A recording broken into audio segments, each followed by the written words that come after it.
আমরা যারা নামাজ পড়ি না, নামাজকে অবহেলা করি, আজকের ভিডিওটি তাদের জন্য। সবাই শেষ পর্যন্ত শুনে যাওয়ার অনুরোধ রইল। কৃষককে প্রশ্ন করা হলো, নামাজ পড়েছেন? কৃষক বলল, আমরা তো চাষা বসা মানুষ, দিনে আনি দিনেই খাই, আমাগো কি নামাজ পড়লে চলবো? নামাজ পড়লে কাজ করম কখন? চাকরিজীবীকে প্রশ্ন করা হলো, আপনি পড়েছেন নামাজ? চাকরিজীবী বলল, আমরা তো চাকরিজীবী মানুষ, পরের চাকরি করি, সময়ের আগে ডিউটিতে যেতে হয়, নয়তো কপালে থাকে বসের চোখ রাঙ্গানি, আমাদের নামাজের সুযোগ কোথায় বলেন? এক ব্যবসায়িককে প্রশ্ন করা হলো, আপনি নামাজ পড়েছেন? ব্যবসায়িক বলল, আমি তো ব্যবসা করি, মাত্রই দোকানটা খুলেছি, নামাজ তো পড়তেই হবে, এটা তো ভালো কাজ, কিন্তু দোকান রেখে নামাজে গেলে দোকান দেখবে কে বলেন? একটা ছোট ভাইকে প্রশ্ন করা হলো, তুমি কি করছো? সে বলল, আমি একজন ছাত্র, কলেজে পড়ি। তাকে প্রশ্ন করা হলো, নামাজটা পড়েছো তো? ছাত্র ভাই বলল, কি যে বলেন, পড়াশোনার যেই চাপ, নামাজ পড়ার সময় কই, তাছাড়া কাপড়টাও পাক পবিত্র নাই, কেমনে কি করি বলেন?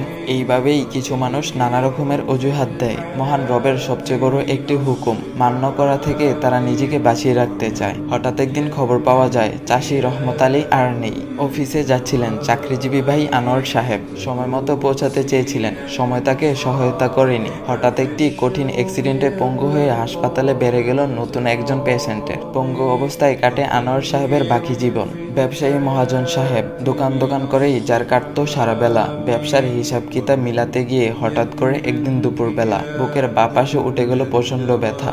নামাজ পড়ার সময় ছিল না যেই লোকটির, আল্লাহকে দেওয়ার মতো সময় কখনো হয়ে ওঠেনি। হ্যাঁ, তিনি হসপিটালে নেওয়ার আগে চলে গেলেন ওপারে। আর হে, ওই যে যুবক ছাত্র ভাইটি, নামাজে যার ছিল চির গাফলতি, অল্প বয়সে ক্যান্সারে সেও চলে গেলেন একদিন। বড় আশা ছিল তার জীবনকে নিজের মতো করে সাজাবে। জীবনের রং রস গন্ধে মাতাল ছিল তার মন, আল্লাহকে চেনার মতো সময় ছিল না তারও। এখন আমরা কি ভাবছি?